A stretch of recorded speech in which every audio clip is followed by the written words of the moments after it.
Thank you. Thank you so much.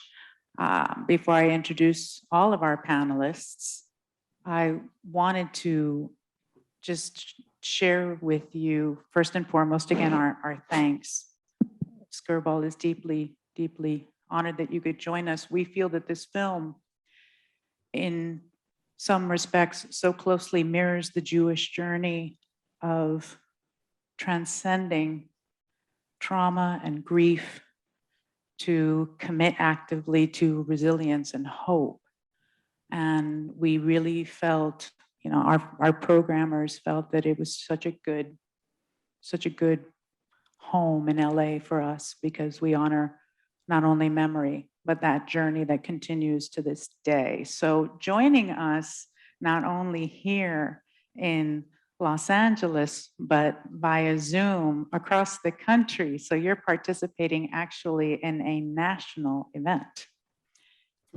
And so let me do some brief introductions. We have joining us today on our stage to my immediate left, we have Annette Cyr, filmmaker and fine artist whose beautiful paintings appear in Finding Daylight. To her immediate left, we have Kinga Orlikowska. Kinga is editor who worked tirelessly alongside filmmaker Bettina Moss to really give shape to this narrative that we believe has so many layers. And quick check. Good. Joining us from across the country, I'm just so thrilled that we can do this in community today. We have on the Zoom I feel like the Brady Bunch, to my right, we have Cathy Faughnan. Hey, Cathy. Hi. From Colorado. And then on the Zoom, yeah. Then we have Father Stephen Ryan. He is in upstate New York. I'm so glad that you could join us as well. Hi, Stephen. Hi, how are you? Glad to be here. Thank you so much. And we have Bettina Moss with that beautiful blue sky background behind you, Bettina. Thank you so much for joining us. Filmmaker, storyteller, oral history. The significance of oral history continues to remain vital, not only in American society, in all societies. So we really want to, first and foremost, we cannot thank you enough, all of you, for being with us today. And what I'd like to explore at this moment is really this story about, personal stories about grief over time is something I'd like to explore. And your relationship, our Zoom panelists, the individuals on this stage, all of us have experienced grief and loss. And so, Bettina, share with us, how did this journey start for you as you were exploring your own grief, the grief of a nation, the grief of a family, and many families? Sure, but I do want to say something first, which is I am so grateful to the Skirball, specifically to Benina Stern, Jen Maxey, and of course you, Marlene Braga, because I feel like you three are these angels that came down from a non-denominational heaven and just have buoyed this project and given me my first taste of what it feels like to not be living in a vacuum of creativity. So as any content creator in the audience will know, when you are creating something, you have no idea what you're going to end up with, and you also don't know how it will be received. So I just really want to thank the Skirball and these three amazing women. If I may do that first. So thank you. So to answer your question, I think you said three things in terms of the that this was a response to personal and did you say political or something else? There were three. I did not say political. Okay.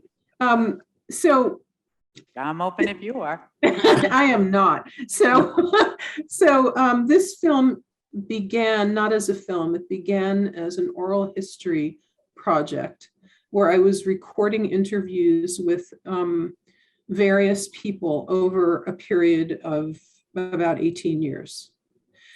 And originally I just did it because the first time I spoke to my sister, which was at some point on 9/11, very late in the day, certainly late in New York, she picked up the phone and her voice was so filled with hope that her young husband, Jason, was going to be on the other end. And when she heard my voice, her voice went completely dead.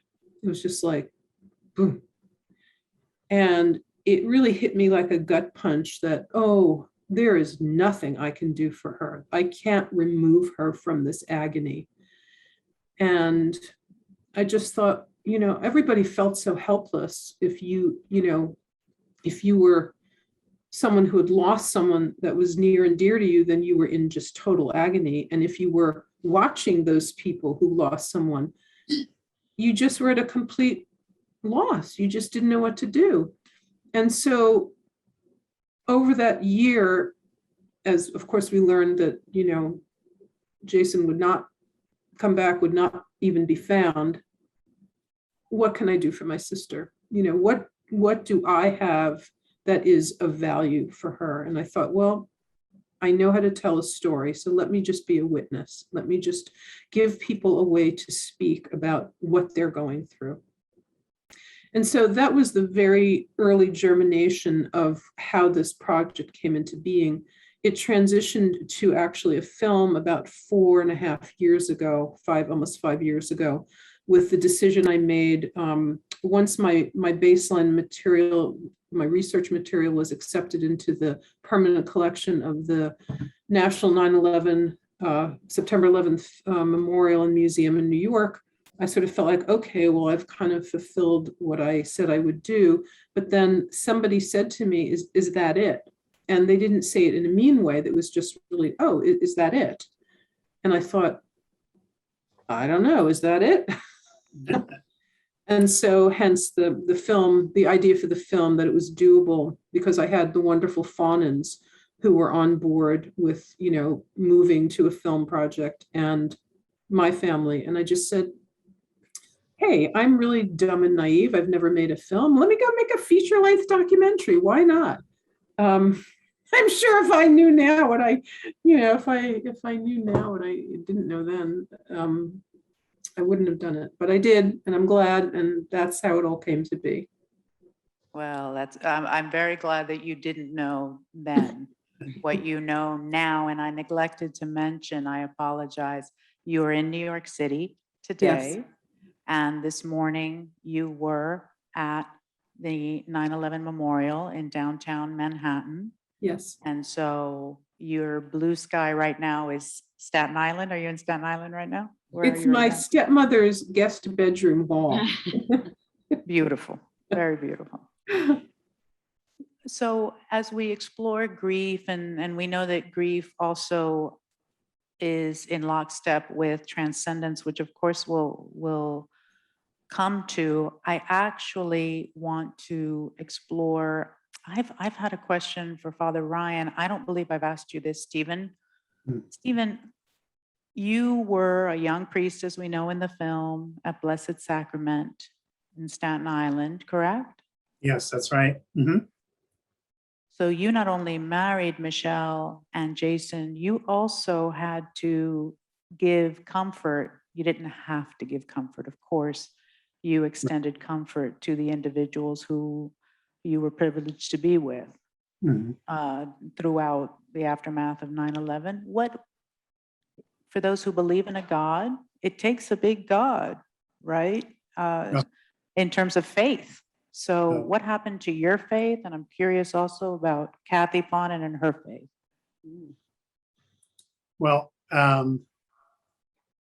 what I will say, Marlene, is, one of the things, I was a young priest. I was the assistant pastor of the parish, and at the time, the pastor wasn't there. He was on vacation in Ireland and was not able to get back. So, so really the responsibility, if you will, fell to me to really, the way I saw it is simply be present and open the church, literally open the doors of the church and keep them open so that people can come in and be present to each other, have quiet time to pray, but not be alone. That was, I thought, the key. Who knows, maybe deep down inside, I didn't want to be alone either. And what does a priest do, in any situation, but look to, his parishioners to come and be with him. So, I don't, that wasn't my first motive, but I'm just saying that might have been part of it. But I just felt the need to bring people together. I had no answers, nobody did. But my personal faith, I believe sincerely in life after death. Don't ask me to explain that because that's the great mystery of our faith, but I believe it. And so, but even at the beginning, it wasn't even about death because yes, people had died and we knew they died, but as Bettina said, we were holding on to hope at that point and encouraging everybody to hold on to whatever hope we could, because we couldn't fathom the idea that everyone was gone either. And so, so my faith sustained me in the sense that I believe with God, all things are possible. And I also believe that as a priest, it was my responsibility to be present to the people of the parish. And that's what I did. So, really, I wasn't thinking too much about my own. I wasn't thinking too much. I was doing, and I was trying to be present and just taking it one step at a time. And on that morning, it was a noontime. What do you do as a priest in a parish? I figured, well, we'll celebrate a mass at noon. And, for each day, there's different masses. And in that situation, I didn't know what mass. I mean, you could do any mass, obviously, but I looked in the missal that we have, and I said the most appropriate is to celebrate mass in the time of war, because, I mean, we didn't know what was going on. We didn't know what was going to come next. And so that's what I did. And like I said, it was just a ministry of presence there. And not only for me being able to minister as the priest to my people, but for people to minister to each other. And boy, did that happen. Boy, did it happen. Wow. And that's what sustained us all, priests and people, was just being present to each other and knowing that in our presence to each other, God was there. God was definitely there to comfort, to sustain, and ultimately to hopefully heal, in whatever way that was even possible. So. Which now leads me to Cathy. Three young children. Cathy, Faughnan. How old were your children when Chris passed away? My oldest, her name's Sienna, was 7. And my middle, her name is Juliet. She was 4.5 or 4 3/4. And Liam was just 2 3/4, still in diapers, not potty trained, I might add. So it was really tough.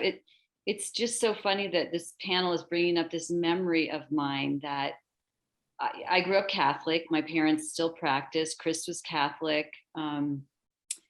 We were at a church in New Jersey, and I was not happy with it. I wasn't happy with the priest. And I think, I've met Father Ryan just in this experience. And I just think he's so amazing. I'm like asking him for his like, how do I get in touch with you? Because my parents would love that mass.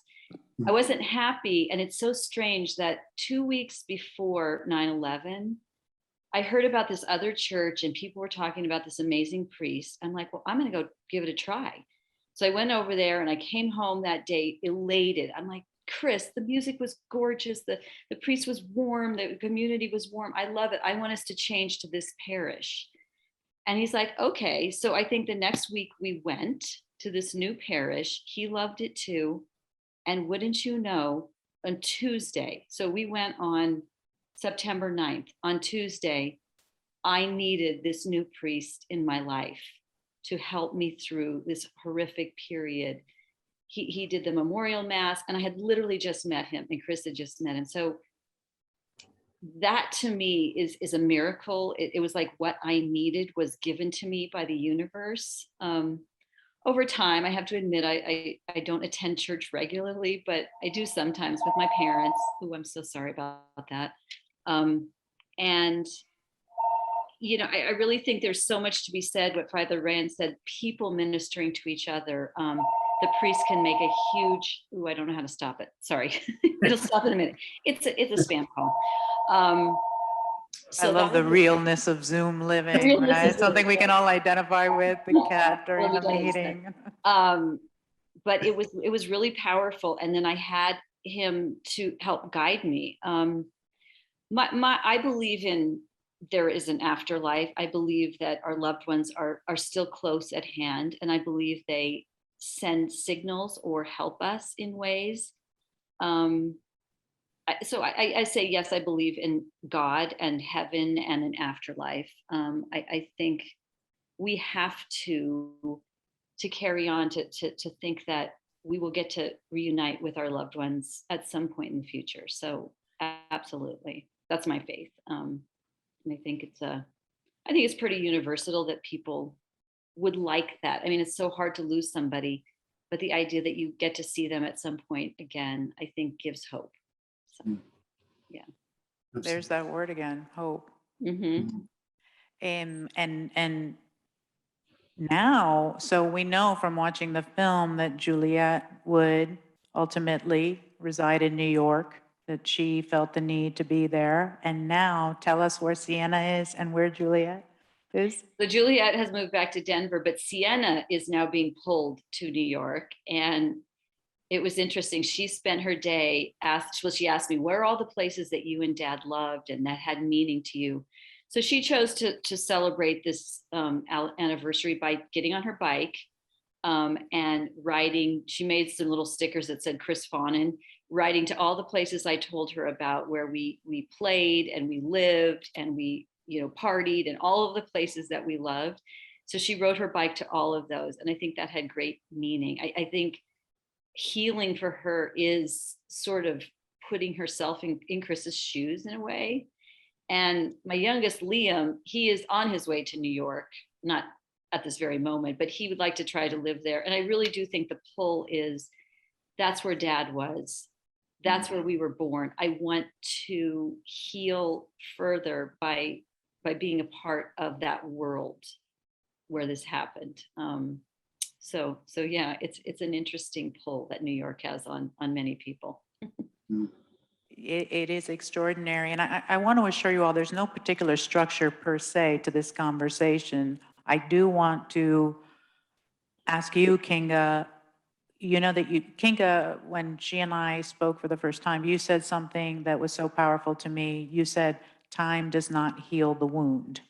And you were also saying today, you were talking about when you watch the film as an editor. Can you share a little bit of that experience and how that relates to you? Yes. This moment? First of all, thanks everyone for being here. Very honored to be here. I would like to share that that thought I just also came to me, that this whole editing process of this film is such a beautiful metaphor of the trauma journey, because yes, you can escape. Time is not going to heal the wounds, and you won't be able to run away. You have to process it. You have to dwell on it. And I can see link of how editing process works. You have to get immersed in this chaos of footage of this a lot of this footage, when you watch them raw, there's, of course, people only see that very small part of tip of the iceberg. You have to go through a lot of emotions for weeks, for months. And some of those moments are really hard and very, very tough to watch. And when you work on that, you sometimes have to relive the same moment on and on, on and on. And, you know, I didn't know the people, obviously, but I got so connected with the characters and their families. And it was very hard for me also emotionally to work on that and be immersed to the point that sometimes I had to take some breaks because it's not an easy subject matter. And I also just want to share that I really felt through all this process the strong presence of Jason and Chris as those very powerful spirits. I felt that this was guided, and I feel like Bettina was guided by them too, and everything just came together under this guidance. Extraordinary. So they were angels perched on your shoulder. I felt that In the very edit strongly. bay. Yes. We're gonna turn now to art and the intentional, original use of fine art in this film in place of photography and video that, of course, we've been seeing through the years. And so, if I could trouble Larry to put on the screen, please, the first piece of fine art, that beautiful, that Annette created. So Annette, let's briefly look at this image and, you know, what it represented for you, and also I'm just curious what it represents for all in the film, where it was placed, what it means, what did it mean then, what does it mean to you now as you watch?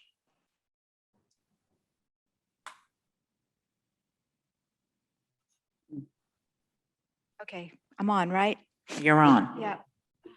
Okay. I just have to say one thing. This is the first time I've seen the whole complete film. And I was grateful for my soft, fluffy Kleenex mask as I was busy sobbing back there. And I was on the crew and honored to be sitting there with the headphones listening to Juliet, Stephen,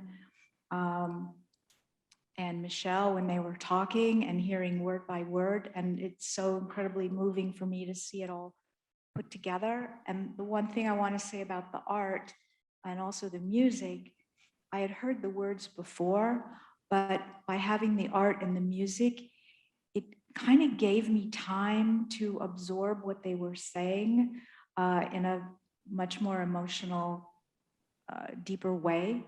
I'd be curious if that's how it impacted all of you watching this as well. And the thing about art, I want to ask Bettina why she decided to use paintings. I know she mentioned it to me early on, and I'm a painter and a filmmaker, and I just said, go to my website, take whatever you want. And the thing about paintings, of an illustration can depict something, and all of those photos that news photos that we've seen give us information and they show us something, but art evokes something in us. And I think that's the big distinction that goes on here, is the paintings, all the paintings that are in the film evoke something. And the reason they work for this content is because they're visual art, so they're evoking things that we really don't have words for. That's why they're visual art. So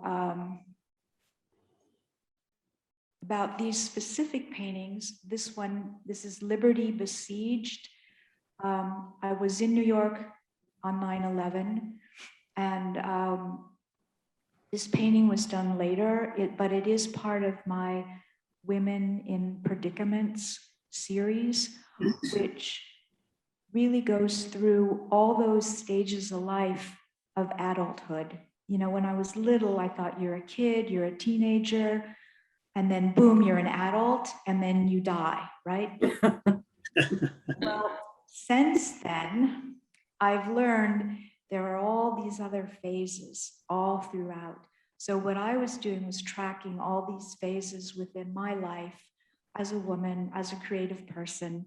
And I think in finding light, and it's totally spectacular, I just want to repeat, Bettina has been going to New York and recording audio for 14, 15 years, and then a couple of years of video. I mean, that's a long, long time of tracking what these people went through and their growth. And that's, I just want to honor that. I was fortunate to be on work with her when there were first couple of years of videotaping. So this specific painting is actually inspired by Artemisia Gentileschi's Susanna and the Elders, which is basically a Me Too kind of story. And I started out painting it, and as a painter, things move around, you keep changing stuff, and all these hands are reaching in at this young, vulnerable woman. One of the hands started to look like, that was reaching at her head, started to look like the spikes on the Statue of Liberty. So I went, oh, it's the Statue of Liberty. And so that's the story behind this particular painting. Very powerful. And if, Larry, could you go to the next image, please? Because this is boat launch also, Annette's work. And so Bettina, I absolutely want to hear from you regarding the use of the art. Why did you select this, Bettina? Well, interestingly, and I just want to say that I also owe Annette and Kinga just, a huge amount of honoring, because both of them contributed so much to this. Obviously Stephen and Cathy did as well, but as non-subjects, as people who contributed to the look and the creation of the film, I am entirely in debt to them. So, well, first of all, you can imagine why Liberty Besieged was very attractive to me, because it's the most political image in the story, as far as I'm concerned, because it references freedom, it references democracy, and it's stumbling, right? So that's, sort of the obvious reason why that was included, aside from the fact that I just love the viscerality of that image. This one, we decided to use this fairly late in the editing process, because in the beginning of the film, which is not the original beginning, King and I worked for a really long time with a more extended, older version that just needed to be streamlined really significantly. But anyway, once the decision to streamline it came to be, then I wanted to just have voices and images, because film art is so important to the story. When I was looking through Annette's work, I kept thinking about Cathy's statement, which we say twice in the film, which was, "I feel the burden of having to remember," because I think that, grief and loss is sometimes exhibited and projected in a way that seems very one note. And I don't mean to denigrate it at all. One note in the sense that grief can also be something that is a burden. And so when I was thinking about what image would I use under Cathy's statement, I wanted to show effort, to show something that must be done, and yet it is difficult to do. And when I saw Annette's painting, I was just like, that's it. This is, to me, this looked like a Van Gogh or something. It was just this really kind of primal, completely understandable image. She's got to push the boat into the river, and it's heavy and it's hard, but she's got to do it. And so that's how the use of this project, this painting came into the film. If Larry, if you could cue the third and final image, which is this work is by Cathy, who Mhm. turned to her art. And so I'm curious to know more about what your thinking was as you were developing this work, first in your mind, or perhaps not in your mind, perhaps elsewhere. And then it would become what it is today. Cathy, talk to us about that. Yeah. Well, this is actually a pretty new piece that I did. And I have to say, I'm just thrilled that, as a sort of newer artist, that Bettina chose many of my pieces to be in the film. I'm like, well, these don't really relate to 9/11 in some ways, but I guess she used them in a way that made them absolutely tell the story. And I'm thrilled by that. This piece I did right after the election. And I felt, when we were all arguing if it was a real election or not. And I guess I was heartsick about our country. Not being the democracy that we've all know and love and cherish. And I just wanted to make a statement that we are one country. In my work, I tend to like to use images that you don't even have to question what they are. That is the United States of America. So I like that immediate impact that it's the United States of America. When I create the work, I kind of do a big abstract and then I carve away at the edges to sort of reveal a shape. But I liked the messiness and the color and the craziness of our country, which to me represents many cultures, religions, attitudes, political affiliations, but yet we're contained by these oceans and by countries on our north and our south. We are one country, and I was hoping that this painting could remind us all of that. I think I put that heart around New York because that's where my heart was broken. That's where my heart is. That's where my love is. So that was interesting. And I didn't think, I said, oh, I'll send that to Bettina. I don't know if she'll want it. But then she took it and she used it in such a beautiful way where, our family was in Colorado, had to get to New York and no planes were flying. So she actually used it to show the journey of the Faughnans getting in a car and driving across the country. And I really love what she and Kinga did. She says, it was like I pulled the color out of it because the life had just been sucked out of your family, our country. We went from a vivid, energetic, beautiful mosaic of a people to this like just gaunt country that was just in shock and grief. And I just think it was brilliant. So brilliant filmmaking. And just honored that you put it in there. And when they asked me which piece do you want to talk about, I'm like, well, that piece, that to me was a beautiful way to use it. And yeah, I'm just thrilled. So thank you so much. Thank you, which is the perfect transition. Thank you, Larry. Which is the perfect transition to the now. Rebirth, reconciliation, re-engagement. What are we hopeful about now, today, on the 20th anniversary of 9/11? Apolitical, political, or not? What are we hopeful about? Well, I'm not going to stop anybody from answering that, but what I would love to know, if I might ask, that what do people in the audience feel hopeful about, if anything, after seeing this film? Absolutely. We have microphones to my right, to our left.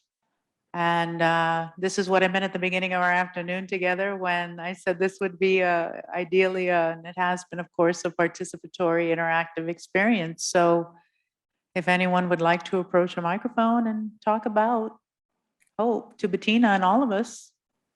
And we can't see any of the audience, so if people could identify themselves by name, that would be really helpful.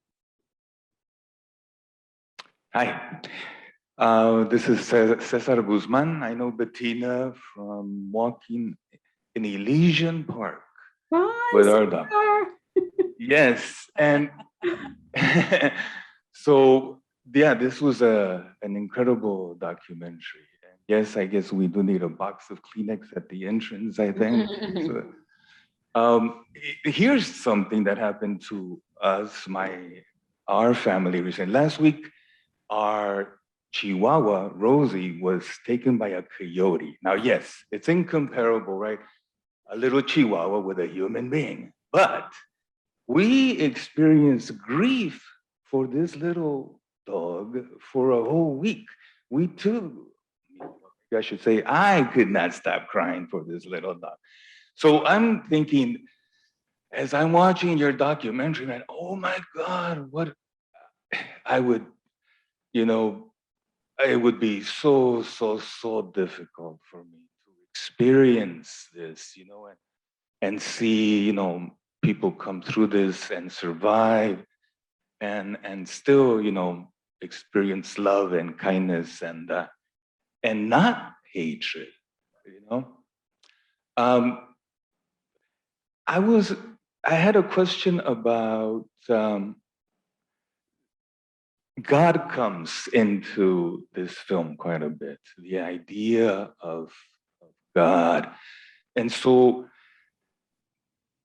as as an atheist, I was raised Catholic, we were married Catholic. As an atheist, I have hope. I have a lot of hope. I mean, I call my God the universe, I guess. And I believe in the afterlife. As I have nothing against atoms and all that good stuff that we get to spread around in the end, So in that sense, we are immortal. It is one universe. It is one people. And I guess that's it. Thank you. Thank you for making this film, this documentary. And it is a very hopeful film. And I wish you the best, all of you. Thank you. Thank you so much, Cesar. Cesar. We're very sorry for the loss of your beloved Chihuahua. The coyotes are coming in from the canyon because of the drought. Mhm. Mhm. Would anyone else like to, it could be panelists, individuals, please, by all means. We're here for one another as we build community on this day of hope. Well, is there anyone in the audience who's going to? Yep. Okay, great. Folks are let them coming up. go. Folks are coming up to Wonderful. the microphone. Let's let them go. Hey, Professor Moss. Who's that? I Joshua can't- Tuggle Miller. Oh, Josh, hi. Hey, how you doing? Great. How's everybody doing in general? Hey, Josh.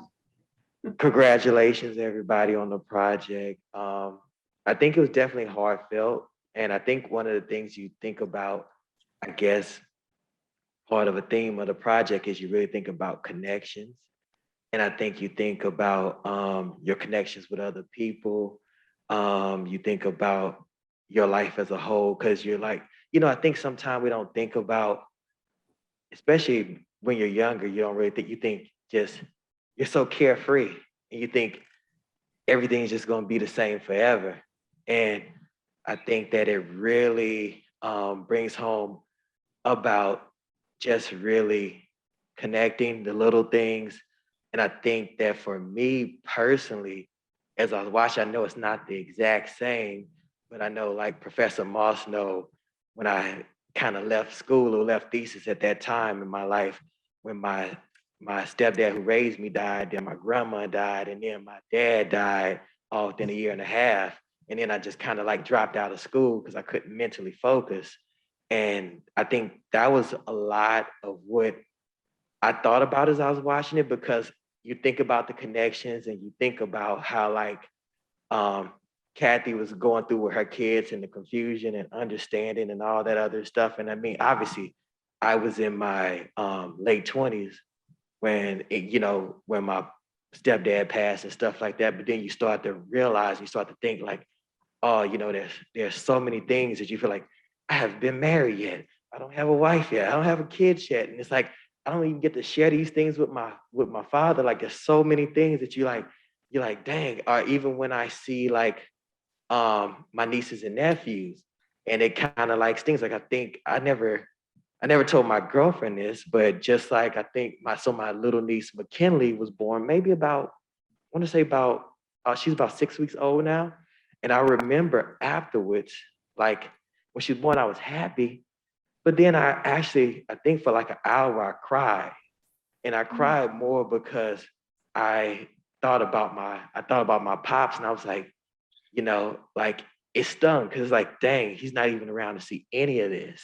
Like, he's not here to be around for any of this. Like, life goes on, and all these kids are here, and he never even got a chance to see any of his grandkids, and he'll never get a chance to see anything with my life. And so I think for me, it just really ring home about the connections and about really the importance of taking the time with the people you care about, because you just never know.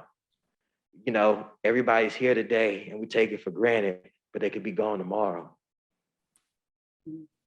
Absolutely. Very, very beautifully said. So, so true. Thank you. Thank you. Was it Josh? Yes. Thank you, Josh.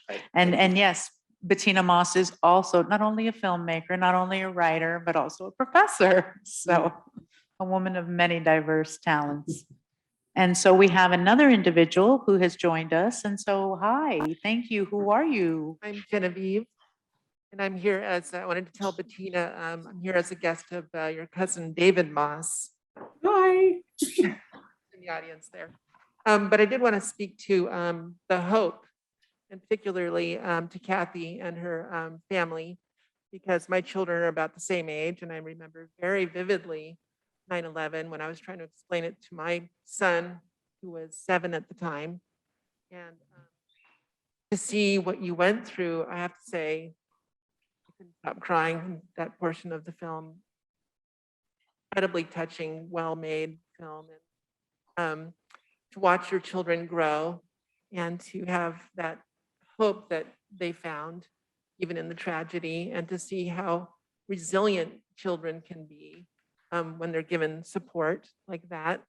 I just have to applaud the hope that I witnessed in your children, and for all of our children, really, because we're all going through a trauma at the moment.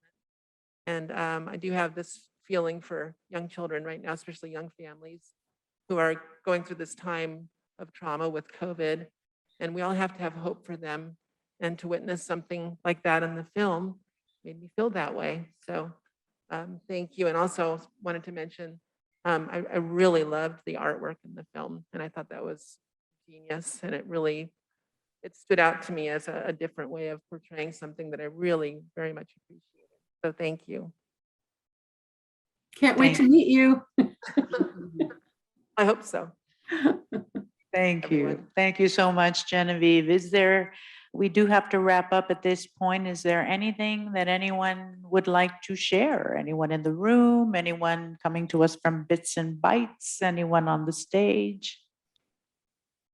I would like to actually share something we just heard from the speaker, my preceding speaker, that I'm really happy that you find this story relevant, because when we are editing this movie, right when we were supposed to start editing, the COVID happened.